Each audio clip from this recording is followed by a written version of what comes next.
मित्रों नमस्कार। आप में से जो लोग मेरा चैनल रेगुलर देखते हैं उनको स्मरण होगा कि देश के कुछ हिस्सों में, जिसमें उत्तर प्रदेश, मध्य प्रदेश, राजस्थान, गुजरात, असम प्रमुख हैं, उत्तराखंड भी उसमें आ गया है। वहाँ पर किसी पर केस हो जाने के बाद बुलडोजर का उपयोग करके उसके घरों को ढहाने की जो घटनाएं प्रतिवेदित हो रही थी, उस पर मैंने 2 वीडियो बनाए थे। अभी दूसरा वीडियो हाल का है जिसमें मैंने सांस्कृतिक कर्मी अनिश शंकुर से बात की थी और हम सब ने इस बात पर चिंता व्यक्त की थी कि बिना प्रक्रियाओं का पालन किए, बिना प्राकृतिक न्याय के सिद्धांतों का पालन किए बुलडोजर से घर जो गिराया जा रहा है, यह न्यायपूर्ण होगा कि अन्यायपूर्ण होगा। मैं समझता हूँ कि मेरे जैसा व्यक्ति जिसने प्रशासन में एक लंबे अवधि तक काम किया है और मेरे ही जैसे बहुत सारे लोग जिन्होंने लंबी अवधि तक काम किया है, वो इस बात से भली भांति अवगत हैं कि अगर हमें कोई जवाबदेही सौंपी गई है और वो जवाबदेही है प्रशासन करने की, तो हमारे ऊपर यह भी जवाबदेही आयद है कि हम जो कुछ करें वो कानून के हिसाब से करें, रूल ऑफ लॉ के हिसाब से करें, नेचुरल जस्टिस का पालन करते हुए करें, सुनवाई का अवसर देते हुए करें, नोटिस प्रॉपर ढंग से दें। यह नहीं कि हम बिल्कुल उच्छृंखल होकर के यह मानते हुए कि दुनिया में हमसे ज़्यादा शक्तिशाली कोई नहीं है, जो मन में आए करे। इसका कारण यह है कि इस देश में एक संविधान है और उस संविधान के अनुसार ही सिविल सेवाओं को काम करना होता है और राजनीतिक लोगों को भी काम करना होता है। अभी जो 13 नवंबर को इस बुलडोजर को लेकर के एक फैसला आया सुप्रीम कोर्ट का, जस्टिस बी.आर. गवई और जस्टिस के.वी. विश्वनाथन की बेंच ने जो फैसला दिया है, वो हमारे आप जैसे लोगों की इन चिंताओं का समाधान करता है कि प्राकृतिक न्याय के सिद्धांतों का, कानून के शासन का पालन किया जाना चाहिए। इसके पहले कि मैं अपनी बात आगे बढ़ाऊं, फैसला 95 पेज का है। पूरा फैसला भी अपलोड होने के बाद हम आप पढ़ेंगे, लेकिन जो बातें अखबारों के माध्यम से छन छन करके आ रही हैं, उससे पता चलता है कि सुप्रीम कोर्ट ने अपनी कुछ टिप्पणियाँ दी हैं, कुछ ऑब्जर्वेशंस दिए हैं और उन्हें समझना बहुत ज़रूरी है। सुप्रीम कोर्ट ने संविधान के अनुच्छेद 142 के तहत यह फैसला दिया है। 142 यह कहता है कि पूर्ण न्याय करने के लिए अगर सुप्रीम कोर्ट के सामने कोई मामला है, उस मामले में पूर्ण न्याय करने के लिए सुप्रीम कोर्ट जो जरूरी समझेगा, कुछ गाइडलाइंस जो अथॉरिटीज़ कंसर्न्ड हैं उन्हें कैसे क्या करना चाहिए, उसके बारे में एक मार्गदर्शक सिद्धांत देगा। इस फैसले में सुप्रीम कोर्ट ने मार्गदर्शक सिद्धांत दिया है, ये कहते हुए दिया है कि आप नोटिस देंगे, स्वाभाविक है, ये तो प्राकृतिक न्याय के सिद्धांत के अनुसार है, रूल ऑफ लॉ के अनुसार है। सुनवाई का मौका देंगे, सुनवाई करेंगे, जो फैसला है आप स्पीकिंग ऑर्डर से पास करेंगे, रीजनेबल ऑर्डर से रीज़न देंगे, कारण देंगे, और इसके बाद फिर आप मौका देंगे अपील करने का। यदि अपील में एक सर्टेन डेज, हम जानते हैं लिमिटेशन एक लागू होता है, अगर उस दौरान स्टे मिल जाता है तो फिर आप डिमोलिशन की कार्रवाई नहीं करेंगे, वरना आप कार्रवाई करेंगे। और इसके लिए डिस्ट्रिक्ट मजिस्ट्रेट्स को कहा है कि नोडल अधिकारी जिला स्तर पर होगा जो इस फैसले इत्यादि को देगा और मॉनिटरिंग करेगा। और अगर म्यूनिसिपल लॉज के तहत भी कार्रवाई होती है तो म्यूनिसिपल अथॉरिटीज़ को भी सारी बातें डिस्ट्रिक्ट मजिस्ट्रेट तक पहुंचानी होगी और एक 3 महीने के अंदर एक वेबसाइट बने, इसमें केस स्पेसिफिक जो भी हों उसके बारे में पूरी बातें, अगर नोटिस आप देते हैं तो दर्ज होनी चाहिए, कितना इंक्रोचमेंट है, क्या है, कैसे है। सुप्रीम कोर्ट ये नहीं कहता है कि अगर इंक्रोचमेंट है तो आप छोड़ दीजिए, वो केवल ये कहता है कि आप प्रक्रिया का पालन कीजिए। और इस क्रम में कुछ जो ऑब्जर्वेशन जो मैं कह रहा था, मैं आपके सामने रखना चाहूँगा। पहला ऑब्जर्वेशन ये है कि जो राज्य है वो जज होकर के किसी पर मुकदमा हो जाने के बाद उसे अपराधी ठहराकर और बुलडोजर से उसका घर नहीं गिरा सकता, गिराएगा ये लॉलेसनेस होगा, यह पूरी तरह से गैर कानूनी होगा, यह पूरी तरह से एनार्की का मामला है। सुप्रीम कोर्ट ने यह भी कहा है कि अगर आप नेचुरल जस्टिस के सिद्धांतों का पालन नहीं करके इसके घर गिराते हैं तो यह माइट इज राइट का कॉन्सेप्ट है। मैं पावरफुल हूँ, मैं स्टेट हूँ, मेरे पास शक्तियाँ हैं, तो मैं जो भी करूँगा सही करूँगा, यह गलत है। सुप्रीम कोर्ट का कहना है कि आप ऐसा नहीं कर सकते और आपको ऐसा नहीं करने दिया जाएगा क्योंकि आपको गाइडलाइन के अनुसार काम करना है।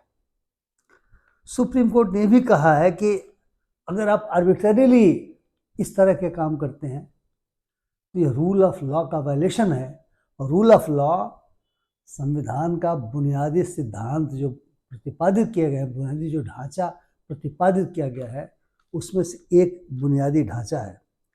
और मुझे लगता है मित्रों, जो सबसे बड़ी बात सुप्रीम कोर्ट ने कहा है वो यह है कि बिल्कुल अनार्की, अराजकता है। अब बिना कानून का पालन किए, बिना रूल ऑफ लॉ को माने, अब जज बन करके जो मन में आया आप कर देंगे। जज भी जो मन में आया नहीं कर सकते, प्रक्रिया दी हुई है।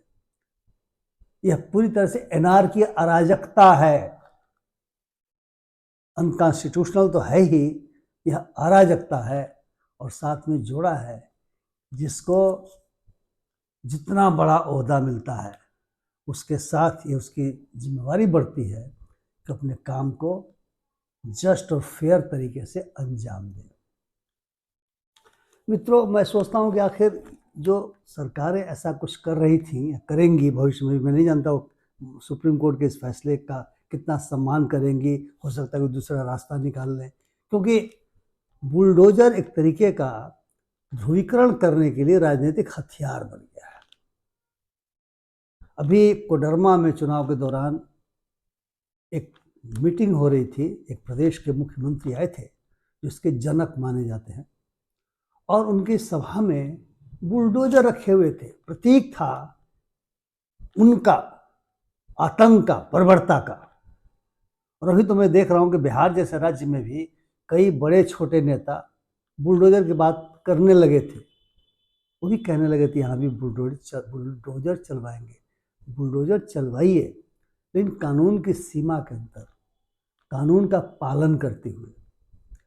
लेकिन आखिर जब कानून का पालन नहीं करते हुए आर्बिट्रेरी ढंग से यानी मनमाने तरीके से, उच्छृंखल तरीके से ये बुलडोजर चल रहा था, घर ढाहे जा रहे थे, सुप्रीम कोर्ट को हस्तक्षेप करना पड़ा, हालांकि बहुत देर हो गई है। तो मैं सोचता हूँ प्रशासन में रहने के कारण कि कोई भी सरकार, जनतांत्रिक तरीके से चुना हुआ कोई भी शासक आखिर ऐसा व्यवहार कैसे कर सकता है। उसे तो डर होना चाहिए कि यदि वो बर्बर होगा, अगर वो आतंक फैलाएगा तो अगले 5 वर्षों बाद जनता उसे बदल सकती है।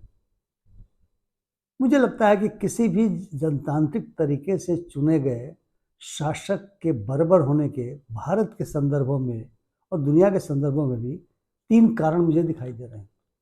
पहला ये है कि वो जनता, जिसे बर्बर, आतंकी और इलीगल कार्रवाइयों के विरोध में आना चाहिए, उसका एक बड़ा हिस्सा ऐसे शासकों के समर्थन में आता है।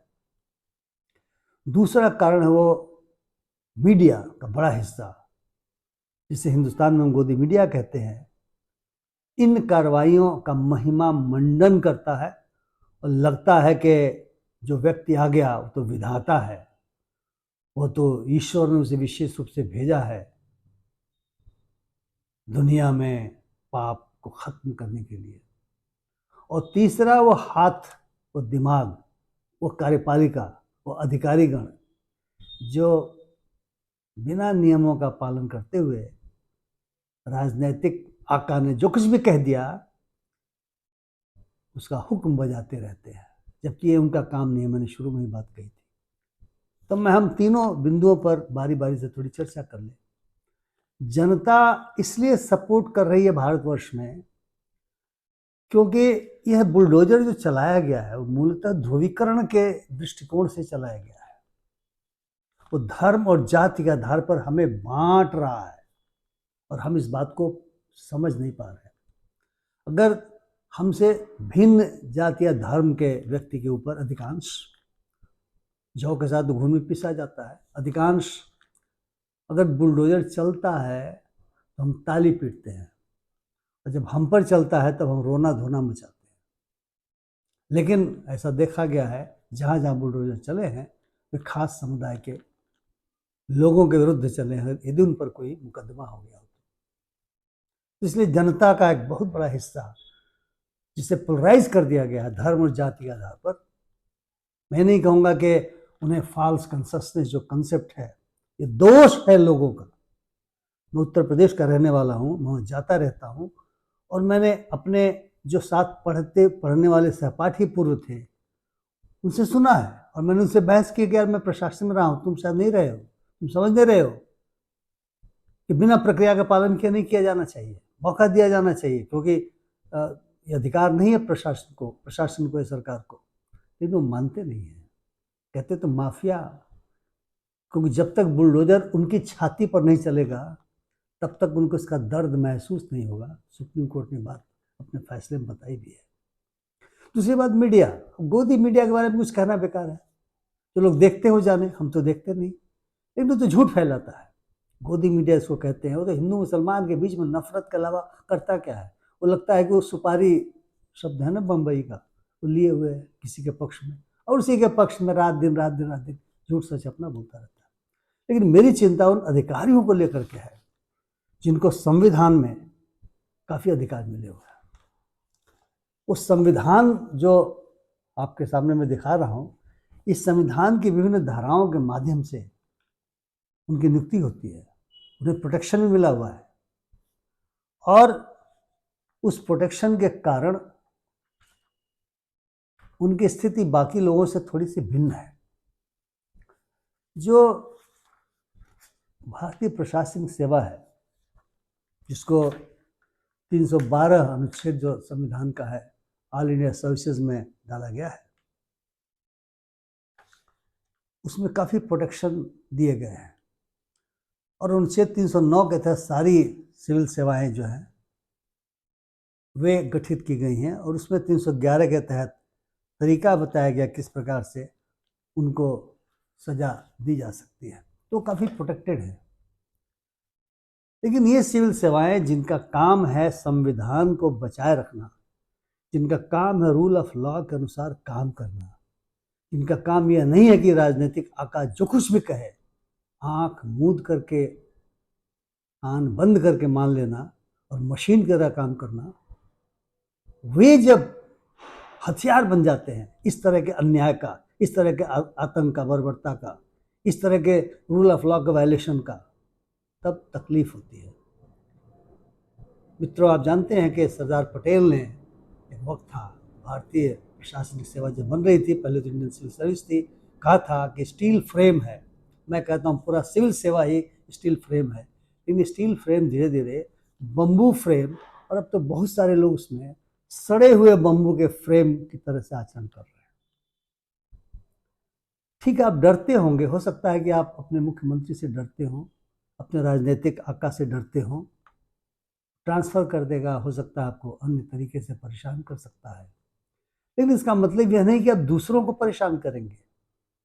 मैं समझता हूँ कि जो फैसला आया है, अगर इस फैसले में एक बात और जोड़ दी जाती या भविष्य में जोड़ दी जाएगी कि जिन जिन पदाधिकारियों ने कानून का उल्लंघन करके घरों को ढहाया है, एनार्की फैलाने में हिस्सेदारी अदा की है, उनके सैलरी से उस घर का खर्चा, जितना उस घर को बनाने में दोबारा खर्चा लगेगा, वसूला जाए, तब स्थिति ठीक हो जाती है। इसलिए मैं मानता हूँ, बहुत सारे लोग दूसरे भी मानते हैं कि आधा अधूरा फैसला है। इसके बाद हो सकता है कंपेंसेशन के लिए बहुत सारे मुकदमे हों, और इस बात की मांग की जाए ऑनरेबल कोर्ट से कि एसआईटी का गठन किया जाए, और एसआईटी हर मामले को दोष के आधार पर देखे, और जो दोषी है उन पर कार्रवाई करे। पॉलिटिकल मास्टर्स का तो कुछ नहीं होगा, होगा आपका, अगर ऐसी स्थिति होती है तो।